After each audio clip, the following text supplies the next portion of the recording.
The rain fell hard on the strange planet called Varelia. It wasn't water, it was a weak acid that could burn the skin slowly.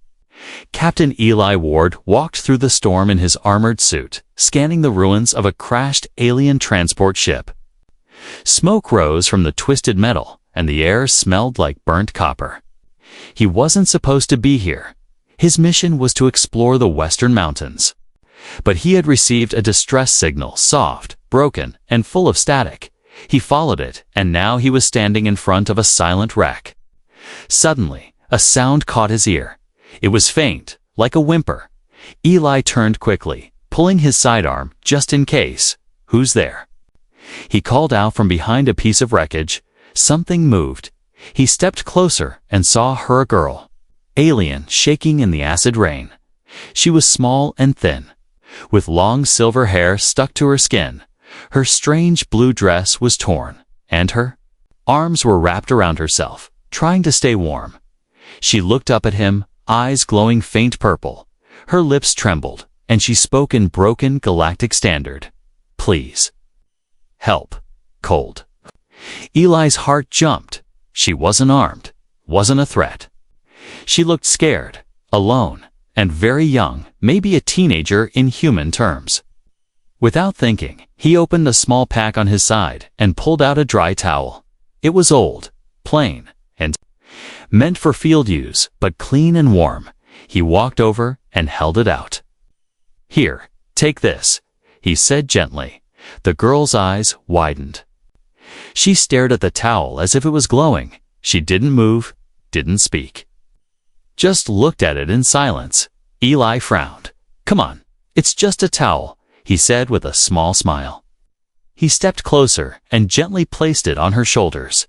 The moment the towel touched her skin, she gasped. Her knees buckled, and she dropped to the ground in front of him. She clutched the towel tightly, pressed her forehead to it, and began whispering in her own language. Eli was stunned. What are you doing?" he asked, confused. He looked around, wondering if someone else was watching, but the place was empty, just rain and smoke. The girl looked up slowly, eyes full of tears. "You honor me, human." "This is vow," she said quietly. She placed a hand over her chest and bowed deeply, still holding the towel. Eli didn't understand. "I just gave you a towel," he said, almost laughing. But she was serious, deadly serious. "This sign, you take me. Under your guard, I give you name," she whispered. "What name?" Eli asked, feeling something strange in his chest. She looked into his eyes and said, "Neria." Then she reached out and touched his hand softly. "You are my keeper now?" Eli stared at her, not knowing what to say. He looked down at the towel, then back at her. Had he just made some kind of alien promise? Had he triggered some cultural bond by accident? Before he could ask more questions, a red dot appeared on the wet metal near his foot. His instincts kicked in. He grabbed the girl, rolled behind a rock, and just in time a laser bolt hit the place where she had been kneeling. Sniper. More shots followed, hitting the wreckage, burning holes through the debris. Eli covered the girl with his body, pulling his rifle from his back. "Stay down," he whispered. Neria didn't scream. Didn't cry. She just held the towel tighter and nodded. Whoever was out there wanted her dead. And now, because of one simple act, Eli was in the middle of something he didn't understand. But he wasn't going to let her die, not like this. As the rain fell harder, and smoke filled the air, Eli moved through the rubble, heart pounding, mind racing. He didn't know who Neria truly was. But one thing was clear. He had just become her only hope, and maybe she had just become something more than a stranger in the rain. The acid rain slowed to a mist as Eli moved through the dense forest. He carried Neria on his back, one arm holding his rifle, the other gripping her tightly. They had escaped the ambush, but not without cost. His shoulder was grazed by a laser. His muscles burned. Still, he didn't stop. He could feel her. Breath against his neck, warm, steady, like she trusted him completely. After a few kilometers, Eli found a small cave hidden by thick vines. He scanned it for traps or movement, then entered carefully once inside. He gently lowered Nerea to the ground and checked her pulse. She was breathing. But her body trembled not from cold, but from something deeper, something emotional. Eli set up a small camp inside the cave. He placed a heating pod near her and opened an emergency blanket. Then he finally sat down, wiped his face, and stared at her. She still held the towel close to her chest, like it was a part of her soul. What just happened back there? He whispered to himself. I gave her a towel, not a ring. Nerea stirred slowly, her eyes opening halfway. She looked at him and smiled weakly. You still carry me, she said softly. Eli nodded. You needed help. She sat up with effort and pulled the towel tighter around her shoulders. You do not understand, she said, her voice calm but heavy. Towel is vow. It means protection, connection, soul sharing. Eli blinked. Soul sharing? What are you talking about? Nerea looked at the fire, her eyes shining in its glow. In my culture, long ago, only royalty received the towel from there. Chosen, she said, when one gives towel in time of pain or rain. It means, I will carry your burdens. It is not just a kindness. It is a sacred bond. Eli leaned back, stunned. I didn't mean anything by it, he said. I just wanted to keep you warm. She nodded slowly, but you gave it. Without asking anything in return. That is why it is real. A heavy silence fell between them. Outside, thunder rolled across the sky. Eli finally asked, So what now? What does this mean for you? And me? She looked at him carefully. It means I am under your protection, she said. But also, I must honor your life. If you fall, I fall. Eli shook his head. This is insane. I'm just a soldier. I don't know anything about alien royal customs. She smiled, but you acted with heart. Not with plan. That is stronger than knowledge. Suddenly, her expression changed. She reached inside her torn dress and pulled out a small glowing crystal. It pulsed with a soft blue light. This is my sigil, she said. It holds the code to my family line. To the throne, to everything. I was taking it to the council. When my ship was shot down, Eli stared at the crystal. You're not just any girl, are you? She nodded. I am last daughter of House Virel. The warlord who controls this planet fears me. If I reach the council, I can break his control. Eli rubbed his face. Great, he muttered. I gave a towel to a runaway princess. She chuckled softly for the first time. And now, you are part of the vow. Their moment was interrupted by a faint buzzing sound. Eli jumped up and looked outside. Tiny black drones were scanning the air, blinking red as they passed over. The forest, they're still hunting you, he said. No, she corrected. They are now hunting us. Eli looked at her again. This time with full understanding. He wasn't just helping a lost girl anymore. He was now in the middle of a war he didn't even know existed. But looking into her eyes, seeing the fire and strength behind them. He didn't feel fear. He felt purpose. He picked up his rifle and nodded. All right, princess, he said. Let's make sure that vow means something. Nerea stood up, holding the towel like it was royal cloth. Together, they stepped out of the cave. The rain had stopped, but the real storm was just beginning. The sun never rose fully on Virelia, even in daytime. Thick clouds covered the sky like a blanket of ash. Eli and Nerea walked through the forest quietly, stepping over roots and patches of glowing moss. The air smelled damp and metallic. Insects buzzed, but no birds sang. They had been moving since dawn. Eli held his scanner in one hand. Rifle in the other, Nerea followed close behind. her towel still wrapped around her shoulders, now tied like a cloak. Her steps were slow. But sure, she didn't ask to rest, even though her legs were weak. Eli finally stopped near a broken tree stump and raised his hand. "Take 5, he whispered. She nodded and sat down on the stump. Pulling the towel tighter around her, he scanned the area again, checking for movement, heat, or metal signatures. The screen blinked no threats nearby, but something still felt wrong. Eli sat beside her. "You haven't said much since we left the cave," he said. Nerea looked down, her fingers brushing the edge of the towel. "I am thinking." She whispered, "About the vow? About the hunters? About you?" Eli raised an eyebrow. "Me?" She nodded. "You carry no symbol, no title, no rank of noble," she said. "But you carry fire inside. I saw it when you shielded me." Eli chuckled. "Fire, huh? I'm just a guy trying not to get shot." Suddenly, she turned. Her head, her eyes going wide, she pointed to the sky. "There," she said. A dark shape passed over the trees, was round.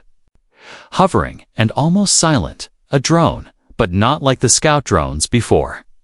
This one was bigger, older, made from ancient metal. Eli grabbed her hand and pulled her into a bush. They hid beneath the thick leaves as the drone hovered above them. Scanning the ground with a red beam, Nerea whispered, "That is a bone seeker. It does not track heat, it tracks vows." Eli turned to her. "Wait, it tracks what?" "Vows," she repeated. "Energy of sacred bonds. It smells the soul." Eli shook his head in disbelief. "Your world is insane." But the drone moved on. Missing their trail, after it disappeared, Eli helped her stand. "We can't keep running like this," he said. "We need a safe place to hide. Plan next steps." She nodded. "There is a hermit," she said, "north of here. Near the cliffs. He once served my family. He may still help." They traveled in silence. Eli couldn't stop thinking about what she said. A drone that tracks soul bonds. A girl who treats a towel like a crown, and now a hermit who may be the last hope. As they walked, Nerea spoke again. "In your world, what does a towel mean?" she asked softly. Eli smiled. "Just a piece of cloth to dry yourself. Sometimes we wave it to surrender." She looked confused. "That is very different." She said, "In my world, towel is sacred. It means safety. Warmth, life." She paused. "When I was a child, I saw my brother give his towel to a dying soldier. The soldier cried, kissed his feet, and died with honor." Eli felt his chest tighten. This wasn't just tradition, it was legacy. And he had stepped into it blindly. By afternoon, they reached the cliffs. There was a wooden hut built between two massive stones. Smoke rose from the chimney. Eli raised his rifle just in case. Nerea stepped forward and knocked 3 times on the old wooden door. It opened slowly. An old alien stood there, bent with age, but eyes sharp as glass. He looked at Nerea, then at the towel on her shoulders.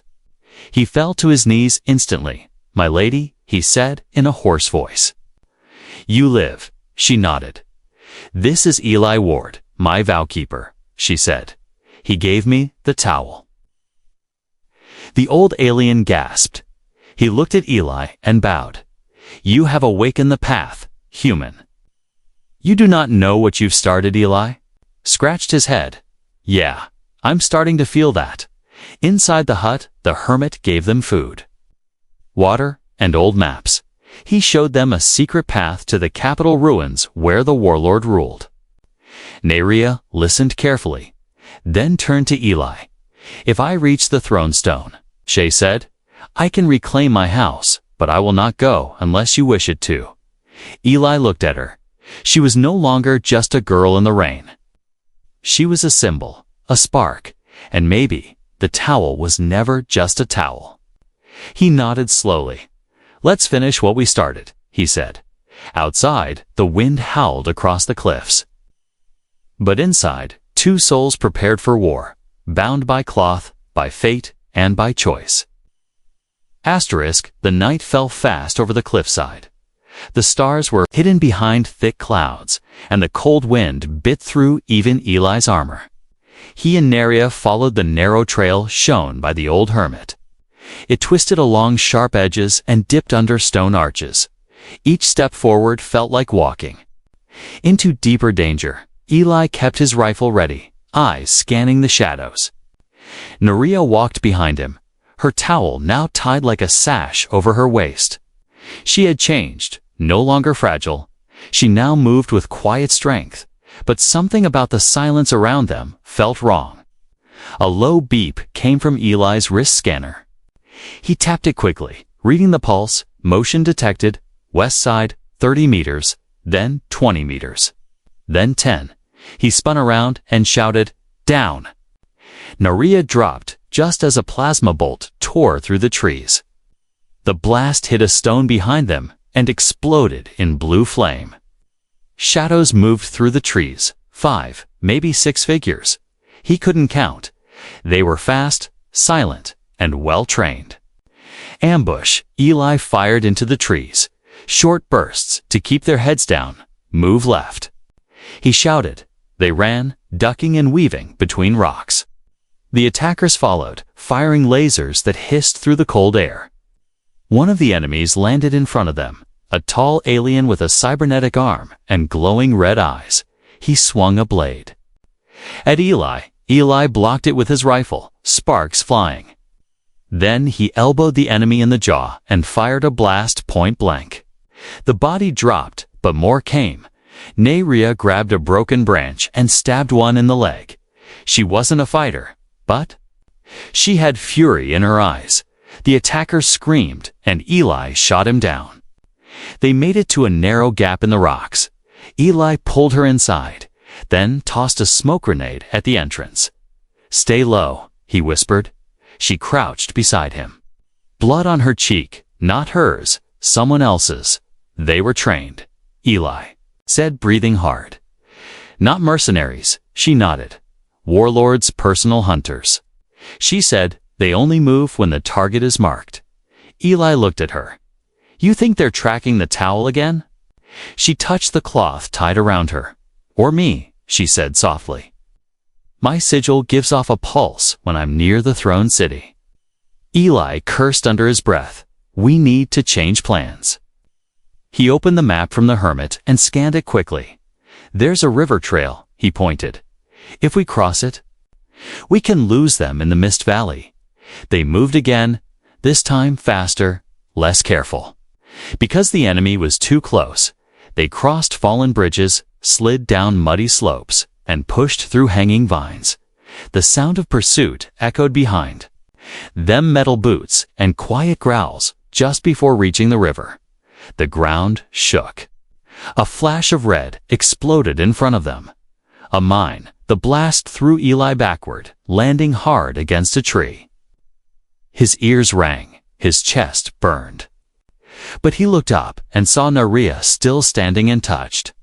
She had covered her body with the towel, and it had shimmered like a shield. "What the?" he whispered, crawling toward her. She helped him up, eyes wide, towel absorbed the energy. She said in shock, "It reacted." To save, Eli looked at it again. The fabric was glowing now, lines of gold spreading across it like veins. It wasn't just symbolic anymore. It had activated something ancient. "This isn't just a cultural thing," Eli said. "This thing is alive." Neria nodded slowly.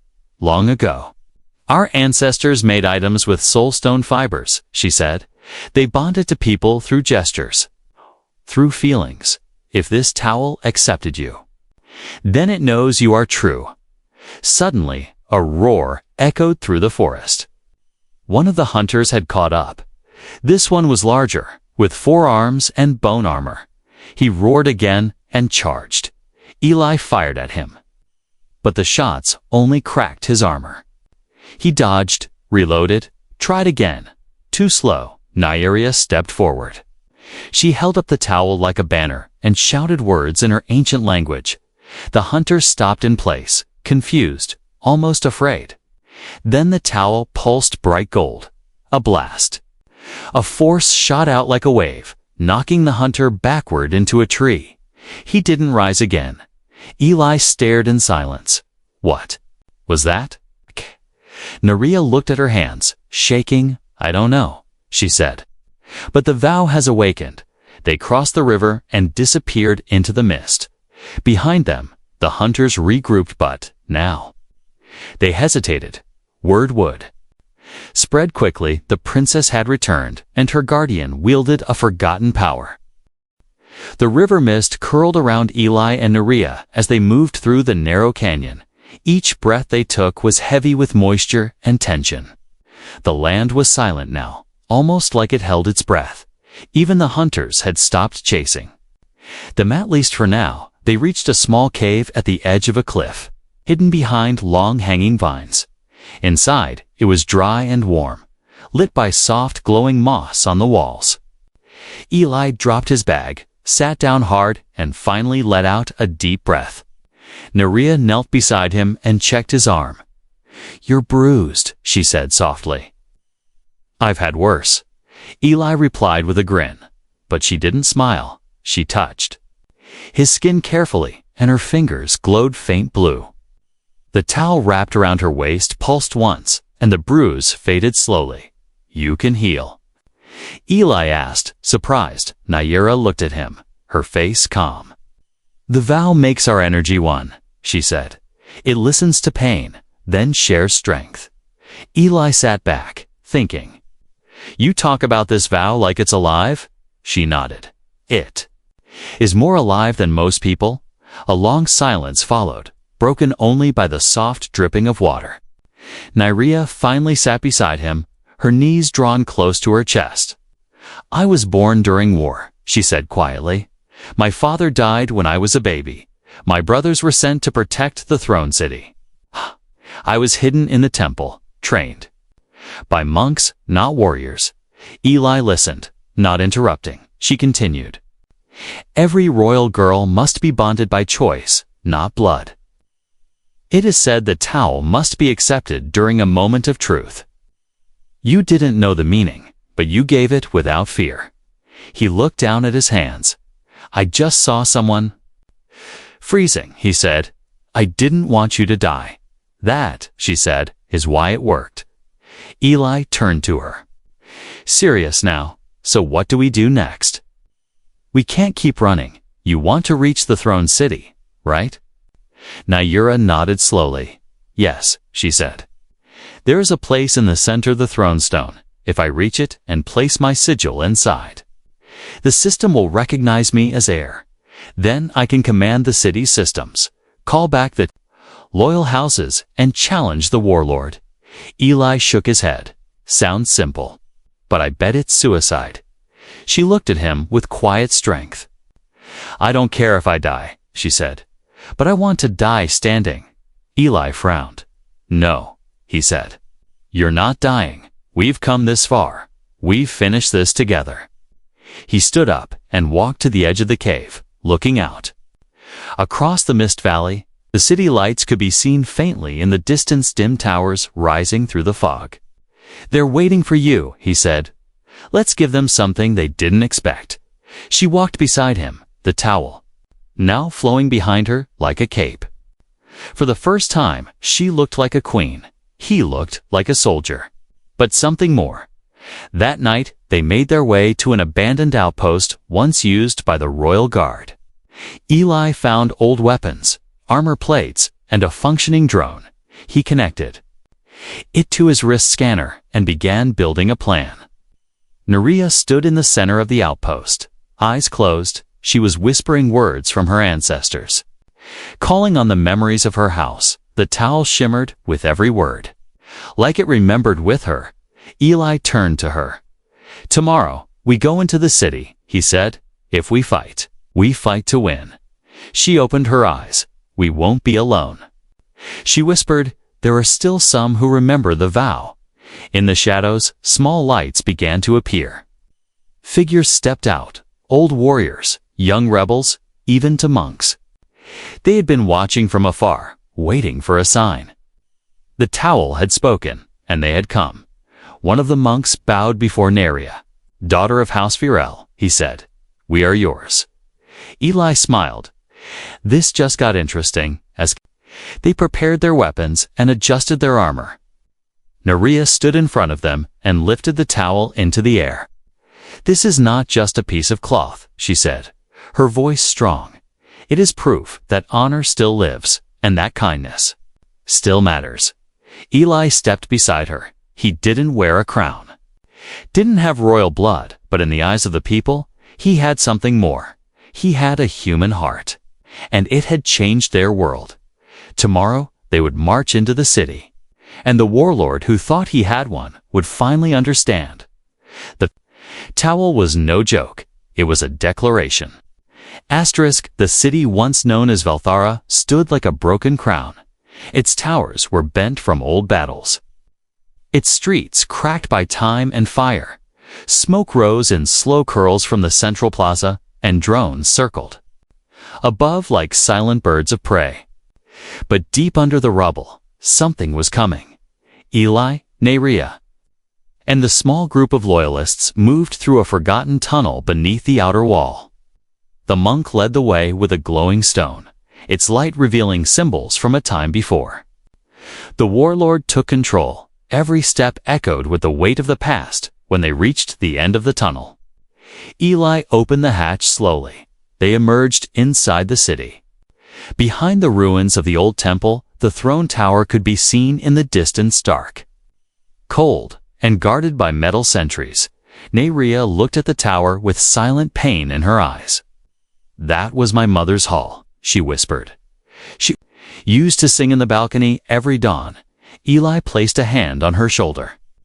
"It'll be yours again," he said firmly. "But first, we fight." The plan was simple, cause chaos in the outer sectors draw the guards away from the tower. Then Neria would enter the throne chamber and activate the sigil at the Heartstone. It was risky, but it was all they had. Eli moved through the alleyways, placing charges near supply stations and drone nests. One by one, explosions rang. Through the city, guards scrambled, drones flew in every direction, and the people hiding in their homes peeked out. Some even smiled. Hope had returned. As planned, Eli gave Neria the signal. She moved fast, her towel now tied over her chest, like armor. Its golden threads glowing with every heartbeat. 2 monks moved with her, guarding her flanks. But one fell to a sniper's shot before they reached the inner gate. Neria didn't stop. She raised her hand and spoke an ancient word. The gate scanner paused, flickered, then opened. The old systems still remembered her blood inside the throne hall. The ceiling was cracked open. Sunlight poured in, casting light over the giant heartstone in the center of the room. It pulsed. Slowly, like it was asleep, Neria stepped forward and placed the sigil against it. The stone lit up. Blue lines spread across the floor, climbing the walls, reaching high into the broken roof. A deep hum filled the chamber. It was waking up, outside. Eli was pinned behind a ruined column. He fired at approaching troops. Counting his rounds, they were closing in, and he was nearly out. Suddenly, a beam of blue energy blasted one of the attackers, then another. The loyalists had returned. Citizens with old armor and rebel fighters had joined.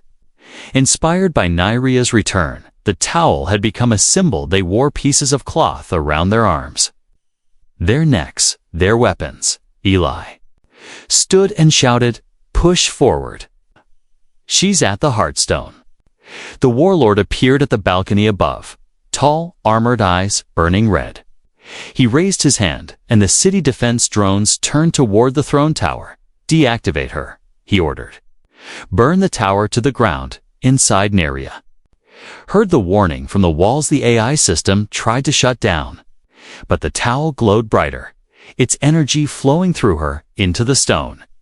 She cried out, her voice echoing across the chamber. "I claim the blood right of Virel."